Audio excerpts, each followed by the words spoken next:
Bilisan mo, Iska! Punta natin yung tindahan ni Aling Sonia!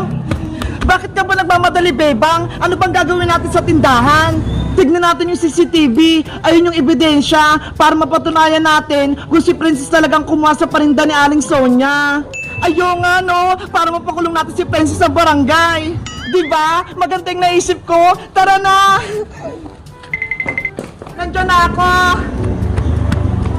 Naku, balak ako ipahuli nila Bebang sa barangay Tanod. Paano na yan kapag nalaman nila sa CCTV na kumuha ng parinda ni Aling Sonia? Iska, bilis! Bebang, tignan mo yun, oh! Ano yun? Yung tindahan ni Aling Sonia! Ha? Ano nangyari? Oh no! Sira-sira na yung tindahan! Nag-iba na! Wala na yung mga harang! Wala na din yung mga pader! Sino may gawa niyang Bebang? Ang sama naman niya! Sinira niya yung tindahan! Ewan ko! Wala na yung bahay ni Aling Sonia! Pati tindahan! Wala na tayong mabibili ng pagkain, Iska! Silipin mo kung nandiyan pa yung CCTV ni Aling Sonia para malaman natin kung sino yung kumuha at sumira sa tindahan ni Aling Sonia.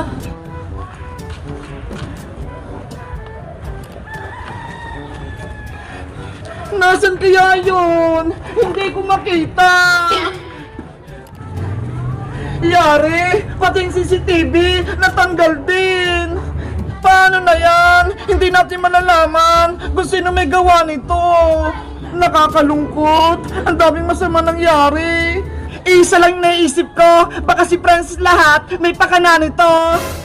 Hoy, Bebang! Pinagbibintangan mo ba ako?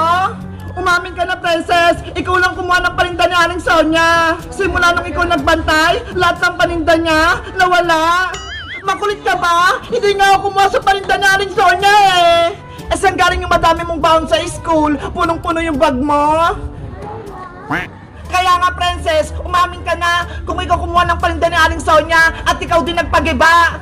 Pati ba naman ikaw, Iska? Pagbibintangan mo ako? Nasa school ako kanina, di ba? Paano ko gigibayin yung tindahan? May magic pa ako? Oo nga, no? Hindi ko yung naisip. Sino yung sumira? Huwag ka na magsinungaling, Princess. Lahat ng to, kasalanan mo. Kaya nagkatamalas-malas yung tindahan ni Aling Sonia dahil sa'yo. Hindi ko magagawang gibayin yung tindahan ni Aling Sonia. Huwag mo akong pagbintangan, Bebang. Giniba mo yung tindahan para mawala yung CCTV para hindi ka makita na ikaw kumuha sa mga paninda ni Aling Sonia. What? Isusubo kita kay Nanay Bebang. Pinagbibintangan mo ako. Oh no! Lagot! Magsusumbong si Prince kay Aling Tere, Bebang. Yari na naman tayo. Kasalanan naman talaga ni Princess eh. Kaso, wala tayong ebidensya, wala yung CCTV, baka tayo pa ipahuhul sa barangay kasi pinagbibintangan natin si Princess. Kailangan natin maghanap ng ebidensya para managot yung may sala. Paano nga ni? Guys, kawawa naman sa Aling Sonia, nagiba na yung tindahan niya. Tingnan nyo ho. Sino kaya sumira sa tindahan? Alam nyo ba? Mag-comment lang kayo. Bye-bye!